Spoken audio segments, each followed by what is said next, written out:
पिछले 5 साल में जेपीएससी की एक ही परीक्षा हो पाई, एक का परिणाम नहीं आया। जेएसएससी सीजीएल की परीक्षा ऐसे समय में हो पाई जब रिजल्ट उसका जारी नहीं किया जा सकता था और अन्य भी नियुक्ति प्रक्रियाएँ जो हैं अटक गई जिसमें नगर पालिका सेवा संवर्ग है। क्या आप लोगों को ऐसा नहीं लगता है कि जो युवा 2019 में साथ था, वो इस बार आप लोगों से छिटक गया है, नाराज़ है? खथियान आधारित नियोजन नीति की बात थी, उस पर कोई ठोस फैसला नहीं। दबाव में आपने राशि बढ़ाई और उसका भी टाइमिंग जो है वो दिसंबर का रखा। मतलब आपने एक ऐसा ब्लैंक चेक दिया पब्लिक को, जो बैंक अभी खुला भी नहीं है। रघुवर दास को छोड़ दें तो बाकी पिछले 24 साल में तमाम आदिवासी मुख्यमंत्री रहे, 5 साल आप लोगों ने भी सरकार चलाई।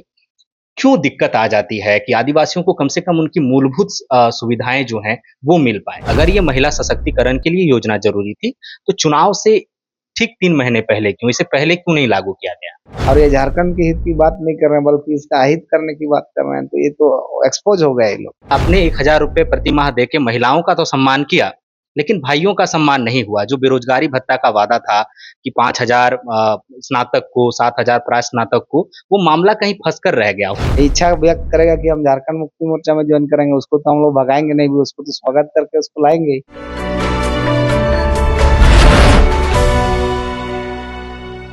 नमस्कार, तो फोर्थ पिलर देख रहे हैं आप। झारखंड में चुनावी शंखनाद हो चुका है। कोल्हान प्रमंडल में 13 नवंबर को मतदान होना है और कोल्हान इस बार बहुत महत्वपूर्ण है, झारखंड मुक्ति मोर्चा के लिए भी और भारतीय जनता पार्टी के लिए भी। पिछले बार भारतीय जनता पार्टी का इस पूरे प्रमंडल में खाता नहीं खुला, यहाँ वहीं झारखंड मुक्ति मोर्चा ने बड़ी जीत हासिल की थी।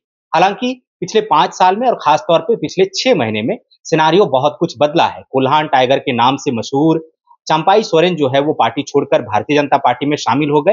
हालांकि इसके बाद भी झारखंड मुक्ति मोर्चा के पास इस इलाके में कई कद्दावर नेता मौजूद हैं। उनमें से एक हैं दीपक बिरुवा, जो इस वक्त हमारे साथ हैं।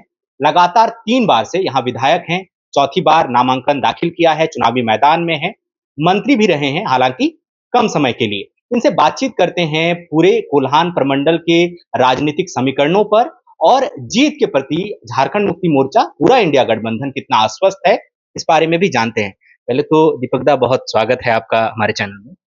चलिए, आपको बहुत धन्यवाद। चूंकि फोर्थ पिलर माने चौथा स्तंभ आप लोग ऐसे भी मीडिया को हम लोग मानते हैं, तो बड़ी अच्छी बात। आप नामांकन दाखिल कर चुके हैं, 3 बार से आप विधायक हैं, चौथी बार चुनावी मैदान में हैं।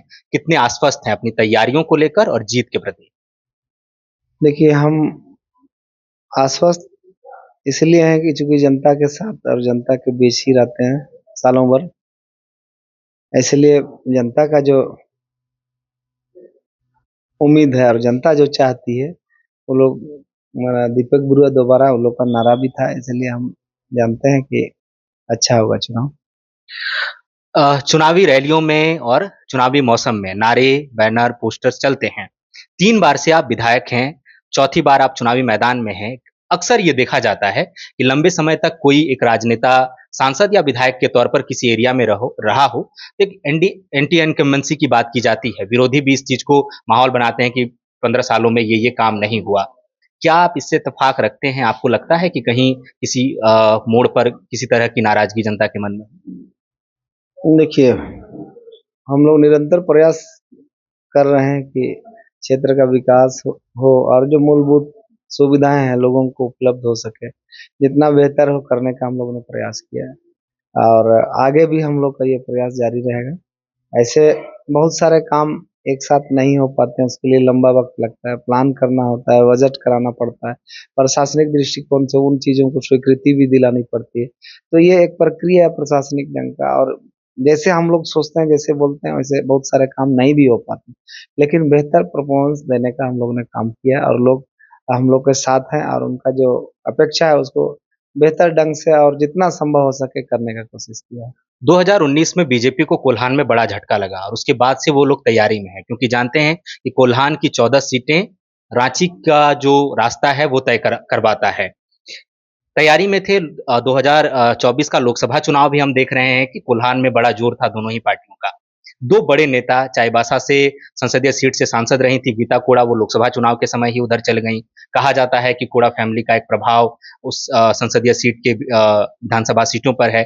चंपाई सोरेन जो है अप्रत्याशित ढंग से भारतीय जनता पार्टी में चले गए। तो क्या आप इसे चुनौती मानते हैं इस बार के विधानसभा चुनाव में?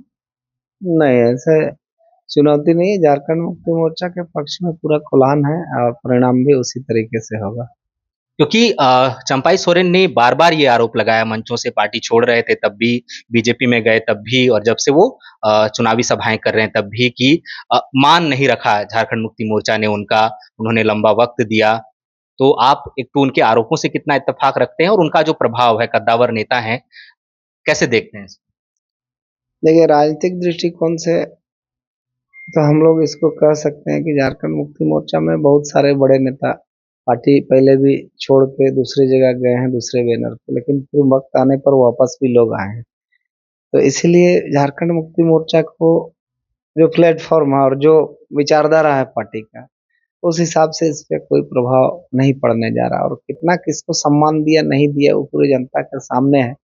इसलिए इस पर ज़्यादा टिप्पणी नहीं करना है, चूँकि वो बड़े भाई हैं, उनका अपना विचारधारा था, विचार हुआ उस तरीके से उन्होंने निर्णय लिया। इस पर हम कोई टिप्पणी नहीं करेंगे, लेकिन झारखंड मुक्ति मोर्चा को इसका कोई प्रभाव नहीं पड़ेगा और इस पर कोई मतलब कोई राजनीतिक दृष्टिकोण नहीं बदलेगा। आप दीपक जी आप कह रहे हैं कि बड़े भाई मानते हैं और आप टिप्पणी नहीं करना चाहते।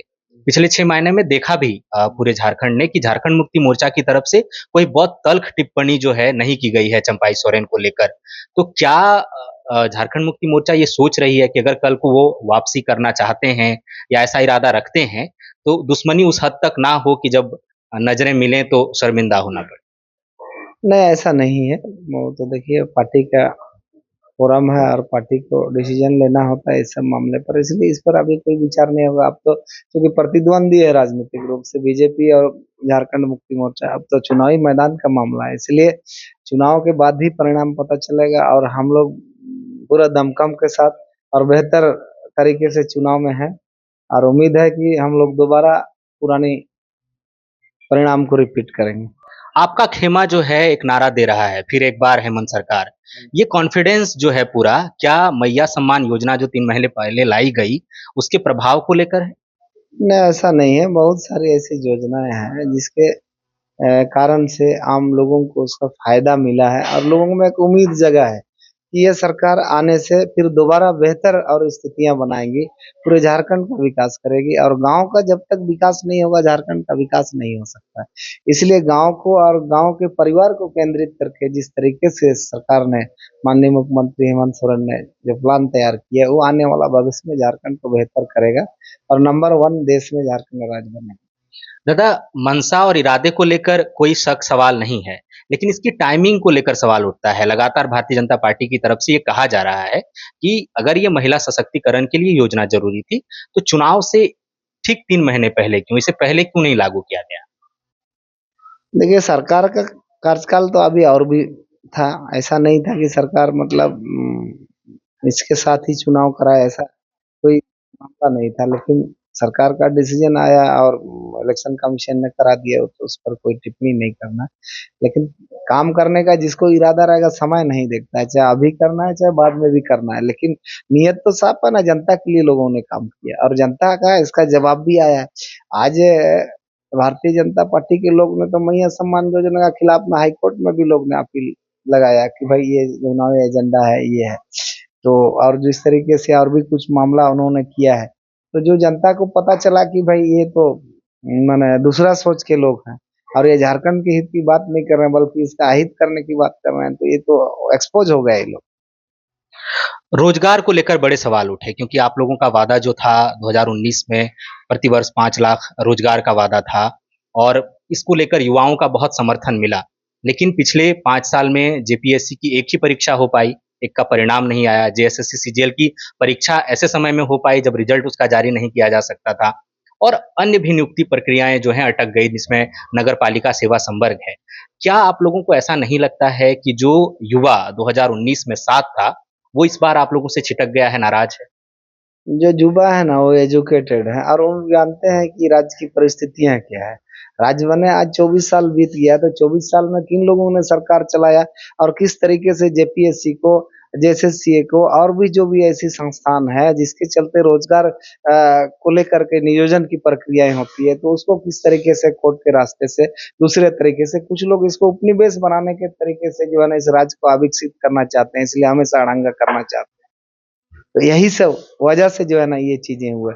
बल्कि हमारी सरकार आने के बाद तो इन्होंने जेपीएससी को एक साथ करने का काम किए, 4 जेपीएससी को एक साथ उन्होंने किया है और भी चीजों को उन्होंने प्रयास किए। कई ऐसे मामले को निपटारा करके मैंने कई बेरोजगारों को नौकरी देने का लोगों ने काम किया, सरकारी तौर पर भी किया और गैर सरकारी तौर पर भी इन्होंने कानून ही बनाया कि भाई जो भी यहाँ के लोग हैं, चाहे गैर सरकारी संस्थान हो या प्राइवेट संस्थान हो, वहाँ पर भी 75% आरक्षण लोगों को रोजगार के तौर पर गारंटी दिया जाए, सरकार ने कानून बनाया है। और जहाँ तक बाकी चीजों के लिए भी बेहतर, 24 साल के इतिहास में ये 5 साल का कार्यकाल में कोरोना का 2.5 साल छोड़ने के बाद ये 2 साल को आप यदि गिनेंगे तो झारखंड के 24 साल में जो काम लोगों ने नहीं कर पाया 2.5 वर्षों में हेमंत सोरेन जी की सरकार ने किया है और जिसका परिणाम आने वाला चुनाव में पड़ा। खतियान आधारित नियोजन नीति की बात थी, उस पर कोई ठोस फैसला नहीं हुआ। देखिए खतियान आधारित नियोजन तो पूर्व में भी था, लेकिन कोर्ट के कारण से देखिए लोगों ने हाई कोर्ट उस समय भी तत्कालीन माने भाजपा के जो अभी वर्तमान में कर्ता धर्ता है राज्य के और उस तत्कालीन मुख्यमंत्री रहे हैं, तो उस समय भी लोगों ने प्रयास किया था, लेकिन हाई कोर्ट के कारण से लोगों ने इस मामला को जो है ना आगे बढ़ने का काम नहीं किया। लेकिन मेरा कहना है कि चूंकि आप जिम्मेदार व्यक्ति थे, पहली बार आपको मौका मिला था इस राज्य में शासन प्रशासन चलाने के लिए, तो हाई कोर्ट सिर्फ नहीं थे, आप सुप्रीम कोर्ट भी जा सकते थे इसके अगेंस्ट में, लेकिन आपने गया नहीं। तो इसमें भी कहीं ना कहीं ये बात झलकता है कि आप कोर्ट का बहाना लेकर के लोगों को जो है ना दिग्भ्रमित किए, बल्कि आप न्याय की प्रक्रिया में आगे नहीं बढ़े। हाई कोर्ट ने मान लिए खतियान आधारित नियोजन को मैंने रोकने का प्रयास किया डोमिसाइल को, तो हाई कोर्ट के बदले आपको सुप्रीम कोर्ट अपील जाना चाहिए था, क्योंकि दूसरे स्टेट में ये प्रोविजन था, कर्नाटक बोलिए, उड़ीसा बोलिए, दूसरे स्टेट में थर्ड फोर्थ ग्रेड में यहाँ के लोकल आदमियों को जो है ना नियोजन मिलता है, तो फिर झारखंड में ही क्यों नहीं? यदि हाईकोर्ट ने ऑब्जेक्शन किया तो सुप्रीम कोर्ट जाना चाहिए तत्कालीन मुख्यमंत्री को। तो इसीलिए सिर्फ राजनीति दृष्टिकोण से यदि बात किया जाए तो झारखंड मुक्ति मोर्चा के नेतृत्व में 2.5 साल में कोरोना का इसको छोड़ करके आज जितना लोगों के आम आदमी को ध्यान में केंद्रित करके, जैसे बिजली 200 यूनिट फ्री करना, ये ग्रामीण क्षेत्र के लिए DS1 के लिए, रूरल एरिया के लिए कितनी बड़ी बात। 3,650 करोड़ रुपया सरकार ने माफ किया। हम लोग तो सुनते हैं देखते हैं कि बड़े लोगों को बड़ा पार्टी मदद करती है, लेकिन किसान लोग रास्ता पे मर जा रहा है।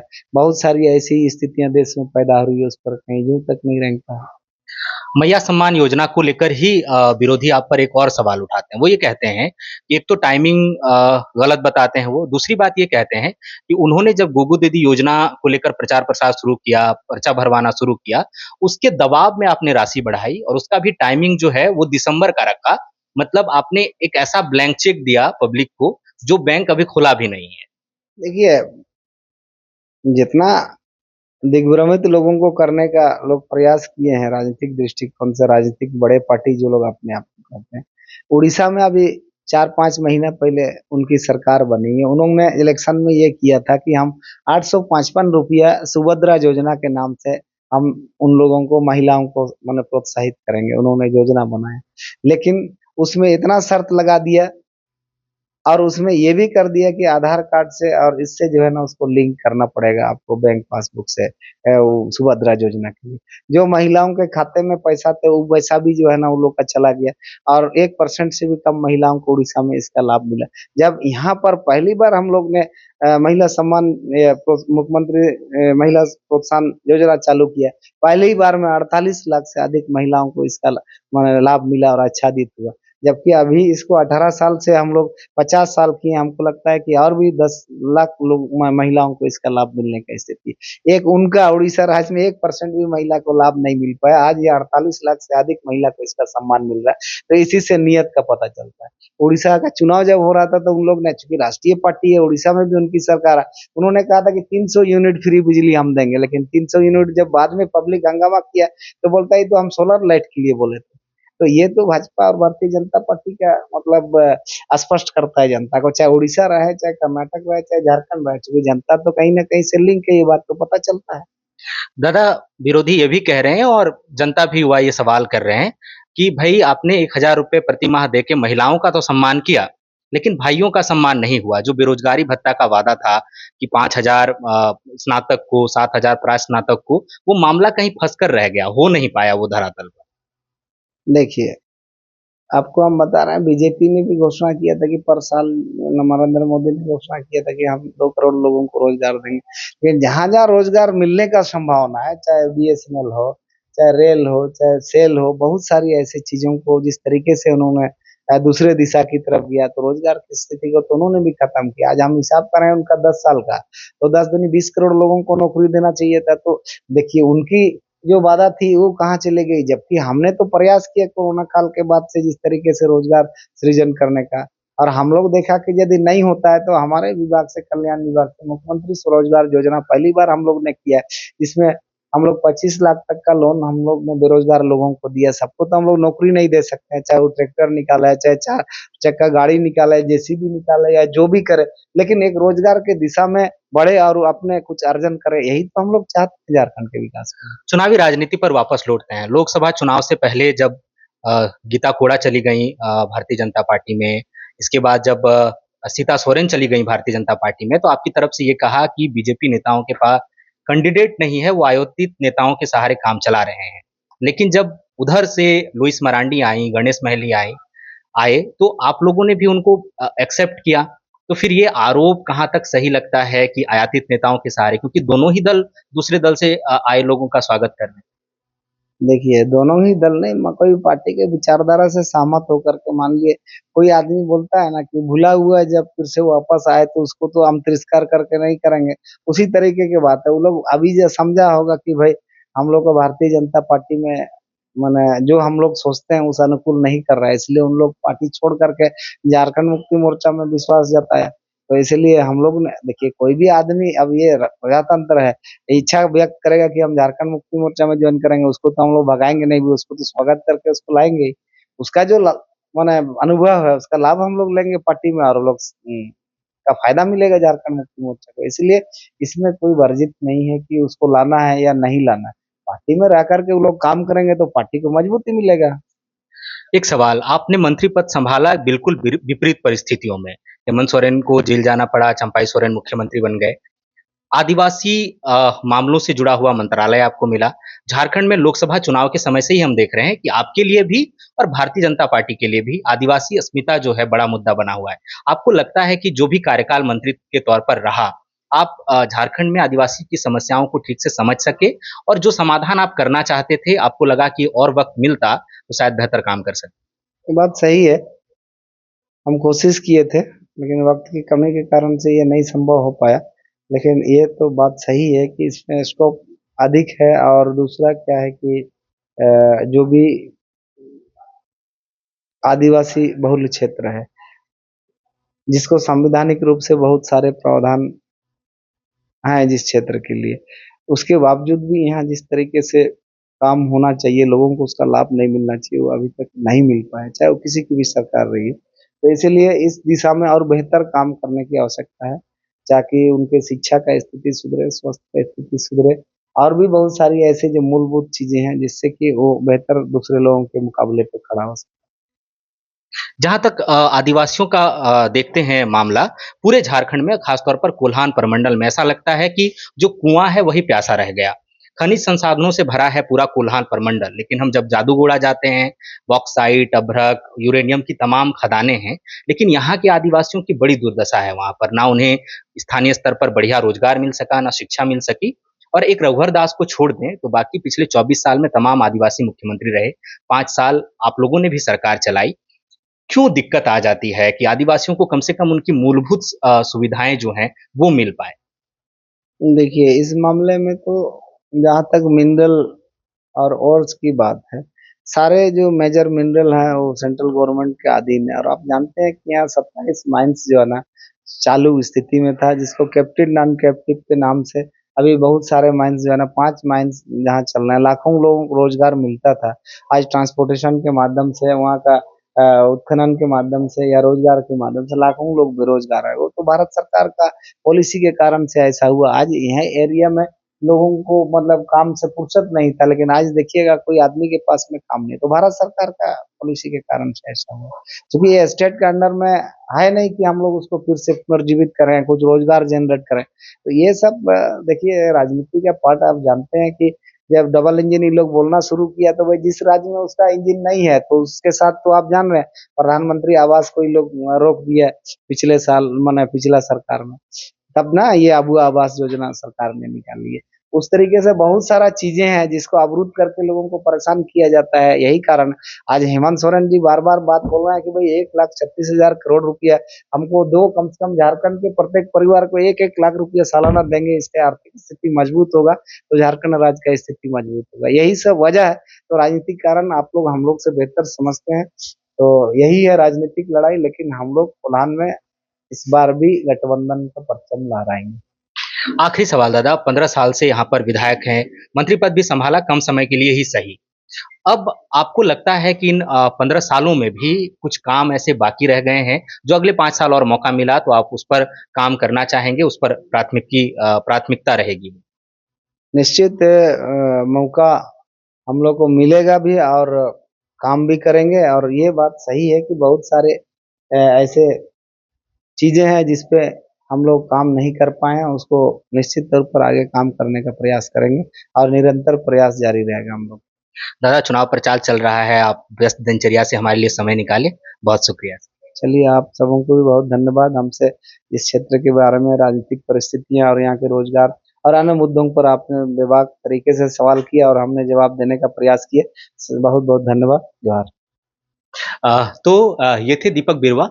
एक खास बात जो तमाम इंटरव्यूज में हमें लगी, हम चाईबासा आज शाम को पहुंचे और हमें दीपक बिरुवा जी के कार्यालय में आना था और रास्ते में हम सवाल पूछ रहे थे, रैंडम लोगों से भी बातचीत कर रहे थे और हम जानना चाह रहे थे कि कैसे पहुंचा जाए। तो स्कूली छात्र से लेकर कोई अधेड़ आदमी जो चाय की दुकान पर बैठा है, सबने हमें बहुत आसानी से इनके कार्यालय का पता बता दिया। तो इसमें कोई शक नहीं है कि लोकप्रियता इनकी है और लोकप्रियता इसलिए है कि क्षेत्र में कुछ काम हुआ होगा। पिछले 15 साल से विधायक हैं। हालांकि जब चौथी बार चुनावी मैदान में हैं, तो जनता कैसे इनको परखेगी, किस तरह से अपना फैसला सुनाएगी। सामने इनकी गीता बालमुचु भारतीय जनता पार्टी की तरफ से प्रत्याशी हैं। भारतीय जनता पार्टी ने कोल्हान में पूरा जोर लगाया हुआ है। तो लड़ाई जो है कोल्हान की ज्यादा से ज्यादा सीटों पर जीत की है, ताकि रांची में जो सत्ता है उसका रास्ता तय किया जा सके। अब जनता को तय करना है कि इंडिया या एनडीए गठबंधन वो किसे अगले 5 साल मौका देने जा रही है। हम आपको लगातार क्षेत्र से चुनावी कवरेज जो है पहुंचाते रहेंगे, अपडेट्स देते रहेंगे। फिलहाल हमें इजाजत दीजिए। हमारा नाम सूरज ठाकुर है और कैमरे के पीछे है मेरे सहयोगी मनीष। शुक्रिया।